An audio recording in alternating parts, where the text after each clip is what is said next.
Hello बच्चों, कैसे हो आप सभी। तो आज हम वेव का जो फोर्थ लेक्चर उसके बारे में बात करेंगे। 3 लेक्चर जो है उनकी वीडियो हम पहले अपलोड कर चुके हैं। आज फोर्थ लेक्चर के बारे में बात करेंगे। आइए तो देखिए सिलेबस अब तक हमने क्या पढ़ा है। Velocity of transverse wave, kinetic energy, potential, total energy, power and in सब के बारे में हम पढ़ चुके हैं। लास्ट वीडियो में हमने बात की थी रिफ्लेक्शन एंड ट्रांसमिशन कोफिशिएंट की।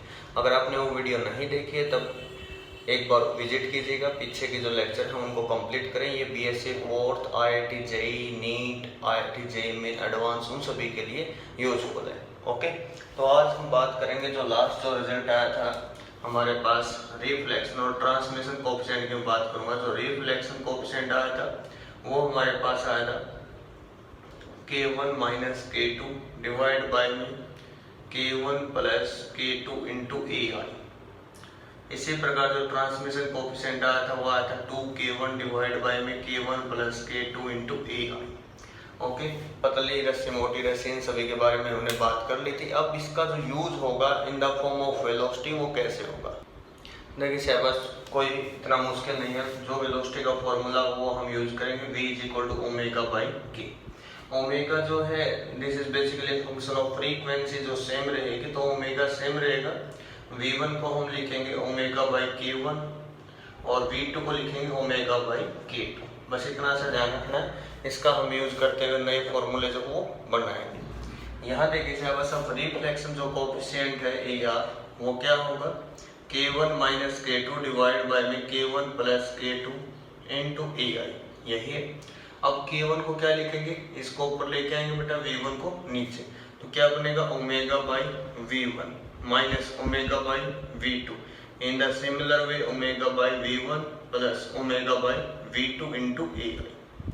ओमेगा ऊपर से कॉमन दिखाई दे रहा है, नीचे से भी कैंसिल होगा। 1 by V1 minus 1 by V2 divide by 1 by V1 1 by V2 AI। LCM लेंगे तो यहाँ से रिजल्ट आएगा, क्या रिजल्ट आएगा, V2 minus V1 divide by V1 V2। यहाँ से क्या आएगा, V1 plus V2 divide by V1 V2 cancel होगा, साथ में AI। तो ये रिजल्ट आएगा। क्या रिजल्ट आया मैं यहाँ पे लिख रहा हूँ, V2 minus V1 divide by में V1 plus V2 into AI। Okay, in the similar way अब हम ट्रांसमिशन कोफिशिएंट निकालेंगे इसी की तरह। तो ट्रांसमिशन कोफिशिएंट क्या बनेगा वो देखिए सिलेबस। तो ट्रांसमिशन के अंदर भी कोई मुश्किल नहीं है, सेम यही फॉर्मूला पुट करते चलोगे और आंसर आता चलेगा। ट्रांसमिशन की बात करते हैं, AT क्या है, 2K1 डिवाइड बाय में K1 plus K2 into AI। K1 को क्या पुट करेंगे, यहाँ से omega by V1, similar way omega by V1 omega by V2, 2 omega by V1, यहाँ से ओमेगा आएगा पता है सभी को, 1 by V1 plus 1 by V2 cancel हो रहा है, उसको कैंसिल करो। यहाँ से क्या बनेगा, 2 by V1 divide by V1 V2 V1 plus V2। तो ऊपर जाएगा तो क्या बनेगा, V1 से V1 cancel, 2V2 divide by V1 plus V2। तो ये रिजल्ट इसका आएगा 2V2 divide by V1 plus V2 into AI as it is रहेगा, इसके अंदर कोई चेंज नहीं आएगा। ठीक है, तो ये दो फॉर्मूले हमने यहाँ पे in the form of velocity लिखे। इसी प्रकार से in the form of reduced mass कैसे लिखेंगे वो भी देखिए syllabus. In the form of reduced mass अगर बात करें तो वेलोसिटी का फॉर्मूला होता है velocity of transverse wave V is equal to under the root T by mu. उसी फॉर्मूले का यूज करेंगे। यहाँ मैं लिख भी रहा हूँ, V is equal to under the root T by mu. T जो है टेंशन सेम रहेगी, न्यूटन के थर्ड लॉ को ओबे करती है, इक्वल एंड अपोजिट रिएक्शन। तो यहाँ से जो म्यू होगा उसके अंदर चेंज आएगा, जहाँ V1 है वहाँ μ1 होगा, जहाँ V2 है वहाँ μ2 होगा। तो यहाँ पे क्या लिखेंगे शाबाश, V1 V2 के फॉर्मूले में जो AR का फॉर्मूला, पहले इसकी बात करते हैं। AR is equal to V2 minus V1 divide by V1 plus V2 into AI। Okay, यहाँ तक सेम है। अब V2 को क्या लिखना, under the root T by μ2 minus under the root T by μ1 under the root T by μ1 under the root T by μ2। T same है, cut जाएगा, सिर्फ यहाँ से बचेगा 1 बाई रूट μ2 μ1, यहाँ से बचेगा रूट μ1 रूट μ2। एलसीएम ले लो, root μ1 minus root μ2 divide by root mu one mu two, यहाँ से क्या आएगा root mu one plus root mu two divide by में root mu one mu two, cancel हो जाएगा, आपके पास प्यारे बच्चों बचेगा root mu one minus root mu two, root mu one plus root mu two. ये क्या है reduced mass per unit length. Okay, तो यहाँ से फॉर्मूला जो थर्ड फॉर्मूला हमने यहाँ से चेंज किया, under the root mu one minus under the root mu two divide by में under the root mu one plus under the root mu two. अब हम बात करते हैं यहाँ से ट्रांसमिशन जो कोएफिशिएंट है, इसको भी हम ऐसे ही चेंज करेंगे। ओके, देखिए बस ट्रांसमिशन कोएफिशिएंट की बात करते हैं। V2 को क्या लिखेंगे under the root T by mu two under the root T by mu one plus under the root T by mu to.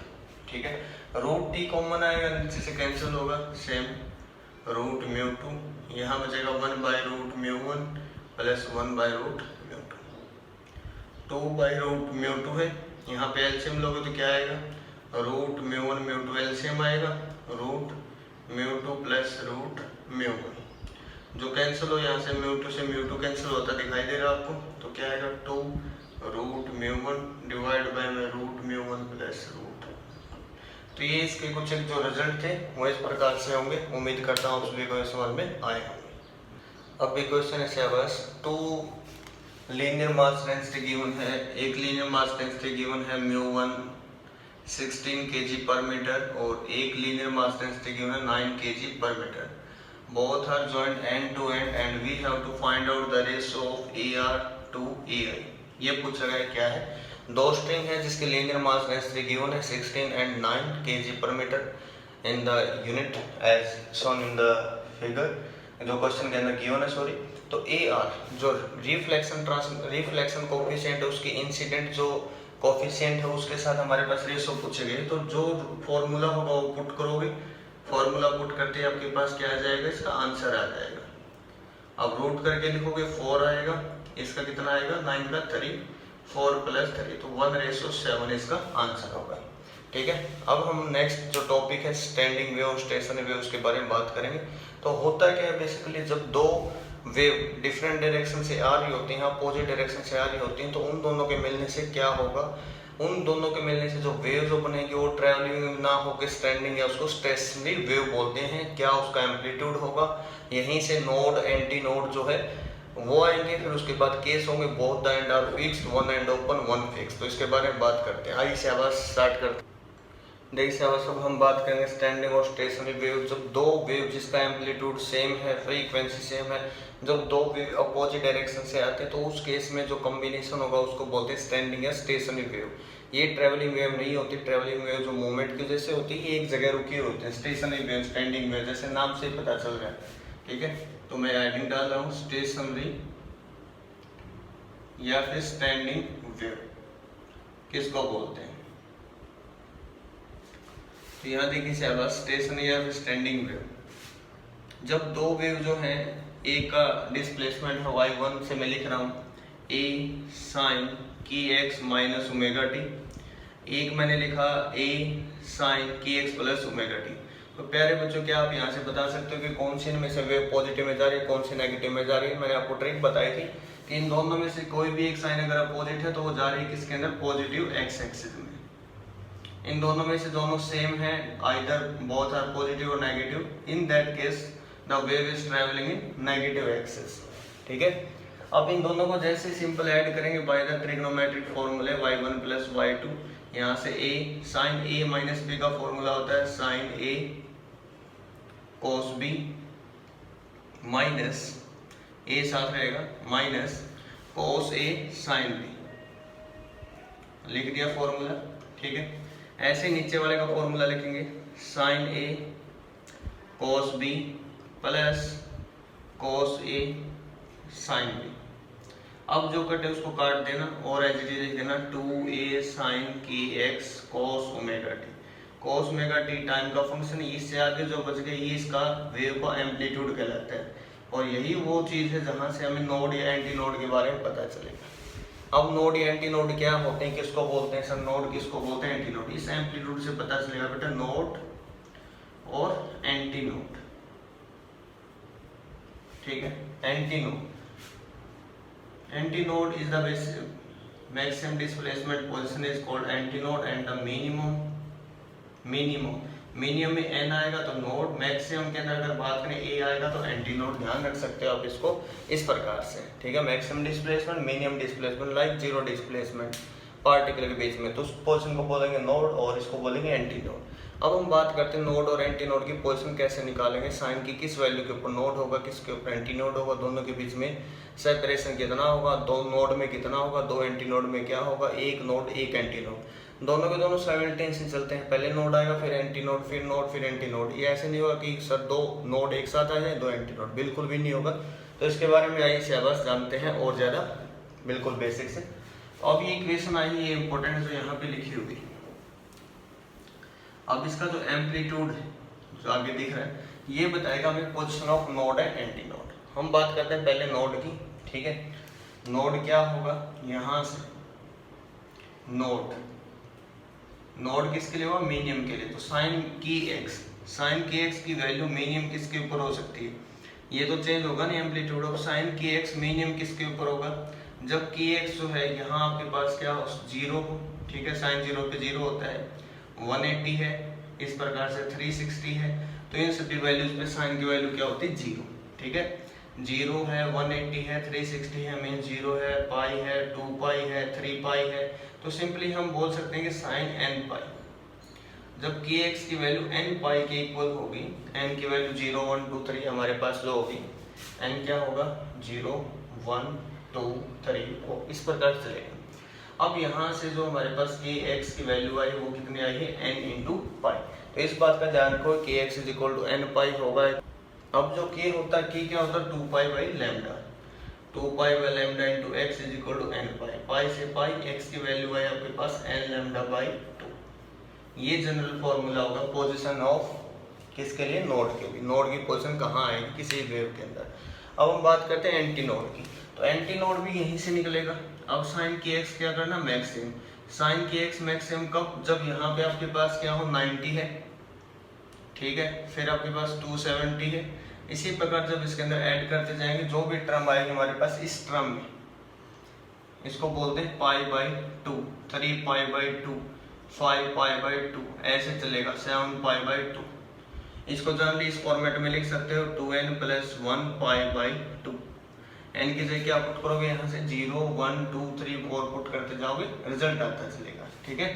n क्या है 0 1 2 3 4 इस प्रकार से।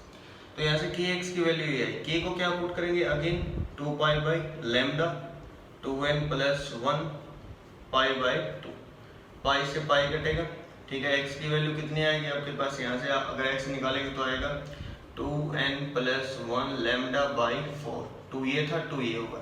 तो ये पोजीशन किसके है हमारे पास, एंटी नोड की, नोड और एंटी नोड। अब यहाँ पे नोड और एंटी नोड की अगर बात करें, जो इनके बीच में सक्सेसिव n की जगह अगर हमने सपोज 0 पुट किया तो क्या रिजल्ट आएगा, लैम्डा बाई 4। फिर n की जगह मैंने 1 पुट किया तो क्या आएगा 2 3 लैम्डा बाई 4। दोनों के बीच में अगर डिफरेंस देखना चाहूँ तो कितने का आएगा, 3 lambda by 4 minus lambda by 4 कितना आएगा, यहाँ से 2 lambda by 4 means lambda by 2। JEE में 2019 के अंदर पूछा गया था इस टाइप से, दो एंटी नोड या नोड के बीच का सेपरेशन। उसी प्रकार से अगर यहाँ देखें, ठीक है, n की जगह 0 पुट करें तो कंप्लीट 0 हो जाएगा, 1 पुट करें तो लैम्डा बाई 2।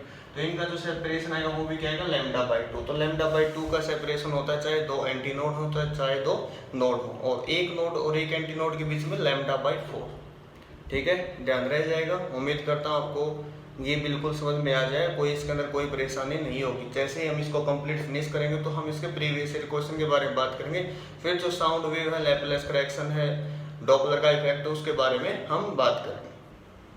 अब देखिए सिलेबस क्वेश्चन के बारे में बात करेंगे, फंडामेंटल फ्रीक्वेंसी, फर्स्ट ओवरट्यूब, सेकंड ओवरट्यूब, इन सभी के बारे में। जब दोनों एंड ओपन है तब क्या होगा, एक एंड ओपन है तब क्या होगा, उसके बारे में बात करेंगे, ठीक है। अब सबसे पहले हम बात करेंगे जब दोनों के दोनों एंड क्या है, क्लोज है। दोनों एंड क्लोज, बिल्कुल सिंपल सा है, दोनों के दोनों एंड क्या है, क्लोज। क्लोज है तो यहाँ से वेव इस प्रकार से बनेगी, बंद सिरे हैं दोनों। तो आपके पास जो लेंथ होती है इसको एल बोलते हैं। ये कंप्लीट जो होता है यहाँ तक एक वेव कंप्लीट होती है, एक लैम्डा, तो ये कितना हुआ, lambda by 2। L is equal to lambda by 2। ये फॉर्मूला यहाँ तक हुआ। लेमडा इज इक्वल टू क्या है 2L, ठीक है, लेमडा 2L। अब फ्रीक्वेंसी कैसे निकलेगी यहाँ से, तो frequency into wavelength is equal to होता है वेलोसिटी। तो फ्रीक्वेंसी क्या होगी v बाई लेमडा, v क्या होती है under the root t by mu, जिसको हम इस फॉर्मूले में लिखते हैं वेलोसिटी ऑफ ट्रांसवर्स वेव, ठीक है। v का formula under the root t by mu. अब लेमडा जो है यहाँ से 1 by lambda means 1 by 2L। तो फ्रीक्वेंसी हमारे पास ये होगी, इस फ्रीक्वेंसी को बोलते हैं फंडामेंटल फ्रीक्वेंसी, फंडामेंटल फ्रीक्वेंसी, ठीक है। अब फंडामेंटल तो फ्रीक्वेंसी, उसके बाद आएगी हमारे पास सेकंड फ्रीक्वेंसी या फिर जिसको हम बोलते हैं फर्स्ट ओवरट्यून। फंडामेंटल के बाद जो आएगी उसके बाद फंडामेंटल फ्रीक्वेंसी या फिर फर्स्ट ओवरट्यून। अब अगर बात करें सेकंड हार्मोनिक की, इसको फर्स्ट हार्मोनिक भी बोलते हैं, फर्स्ट हार्मोनिक, फर्स्ट ओवरट्यून नहीं बोलते, इस बात का ध्यान रखना है। अब हम बात करते हैं नेक्स्ट, इसी का केस सिरे बंद है, लेंथ, इसी लेंथ के अंदर वाइब्रेशन प्रोड्यूस होगी कुछ इस टाइप से, ऐसे। अब क्या हो जाएगा प्यारे बच्चों, ये यहाँ से चल के यहाँ तक आ गई है, तो मीन्स लेमडा की इक्वल होगी, लेमडा कंप्लीट यहाँ से यहाँ तक, ठीक है, ऐसे ध्यान रखना आप लोगों को। तो एल की जगह अगर लेमडा रखेंगे तो यहाँ सिंपल सा जो फॉर्मूले के अंदर जो चेंज आएगा वो क्या आएगा, एल की जगह लेमडा हो गया है आपके पास, तो सिंपल यहाँ से एल लिखा जाता है under the root T by. लेकिन याद रखने के लिए 2 से मल्टीप्लाई 2 से डिवाइड कर दें ताकि आपको एक जनरल फॉर्मूला मिल जाए और याद रह जाए, ठीक है। थर्ड में करेंगे तो क्या आएगा 3 बाई 2L, फिर 4 बाई 2L। इसको बोलते हैं प्यारे बच्चों फर्स्ट ओवरट्यून, फर्स्ट ओवरट्यून। और सेकंड हार्मोनिक, इसको बोलते हैं सेकंड ओवरट्यून या फिर थर्ड हार्मोनिक। इसी प्रकार से चलता रहेगा आगे का प्रोसीजर जब दोनों के दोनों सिरे क्या हैं, बंद हैं। जब एक सिरा बंद है और एक ओपन है तो उस केस में क्या होगा, यही सेम एंड करेक्शन में भी यूज होगा, जो नेक्स्ट हम चैप्टर पढ़ेंगे वहां। अब हम बात करते हैं एक एंड ओपन है एक क्लोज है, तो कुछ इस टाइप से बनेगा, ठीक है। ये तो उसका भी हाफ पार्ट हो गया, तो यहाँ L जो होगी वो हमारे पास क्या होगी, पहले लेमडा बाई 2 था, उसका भी हाफ लेमडा बाई 4, तो लेमडा क्या आएगा 4L। फ्रीक्वेंसी क्या आएगी v by lambda means 1 by 4L under the root t by. इसको क्या बोलते हैं, फंडामेंटल फ्रीक्वेंसी या फिर first over, sorry fundamental frequency या फिर फर्स्ट हार्मोनिक। अब नेक्स्ट अगर इसका पार्ट करें तो वो कुछ इस टाइप से होगा, यहाँ तक ये तो कितना होगा लेमडा बाई 2, ये कितना होगा लेमडा बाई 4, दोनों को ऐड करेंगे तो इनका एलसीएम करके क्या आएगा 3 लेमडा बाई 4। फ्रीक्वेंसी में पुट करेंगे, ये किसकी वैल्यू आएगी यहाँ से L की, ठीक है, और लेमडा क्या आएगा यहाँ से 4L बाई 3, वो पुट करेंगे अब यहाँ पे v के under the root t by divide by में आपके पास जो है लेमडा, लेमडा कितना 4L बाई 3 ऊपर चला जाए, तो ये थर्ड हार्मोनिक है, इसको फर्स्ट ओवरट्यून बोलते हैं। इसमें ओड आएगा, 1 है 3 है 5 है 7 है, ऐसे चलेगा, ठीक है। तो ये था आपके पास कंप्लीट। एक और होता है सोनोमीटर। अब देखिए बस एक केस रहता है इसके अंदर जो है सोनोमीटर, ये एक्सपेरिमेंट भी सोनोमीटर का, और किस टाइप से क्या रिजल्ट आते हैं उसके बारे में देखना एक बार। सोनोमीटर जो आपके पास ये कोई रिजिड स्पॉट होता है, ये टेबल के ऊपर 2 ब्रिज इस प्रकार से B1 B2 के फॉर्म में है, ये कोई वायर स्ट्रिंग है, यहाँ पे कोई वेट है सपोज m, इनके बीच की जो लेंथ है वो L है। यहाँ जो फ्रीक्वेंसी होगी वो क्या होती है 1 by 2L under the root t by mu. Mu क्या होता है वही मास करंट लेंथ, बट यहाँ थोड़े से केस चेंज आते हैं। d डेंसिटी है, सपोज म्यू जो है वो क्या है मास करंट लेंथ, तो मास को हम वॉल्यूम इनटू डेंसिटी भी लिख सकते हैं, ठीक है। वॉल्यूम क्या होता है pi r square L into rho, या d से भी लिख देते हैं बाई में L, ठीक है। L से L कैंसिल हो जाता है, डेंसिटी आपके पास बचती है, तो F का जो फॉर्मूला बचता है वो बचता है 1 by 2L under the root t by mu. Mu की अगर यहाँ से वैल्यू पुट करें तो कुछ इस टाइप से होगी, टेंशन सेम रहती है जो वेट है। अब यहाँ बात आती है पाई कांस्टेंट होता है, इन दो पे डिपेंड करता है, 1 बाई r जो रेडियस है उस पे डिपेंड करेगा फॉर द सेम मटेरियल, अगर रो सेम है तब। अगर r सेम है रेडियस सेम है तो आपके पास क्या करेगा इनवर्सली प्रोपोर्शनल टू डेंसिटी। तो ये कुछ एक फॉर्मूले थे सोनोमेट्री के। अगर वीडियो अच्छे लगे तो इसको लाइक कमेंट शेयर जरूर करना। तो आप सभी लोगों का सपोर्ट है। Thanks for watching.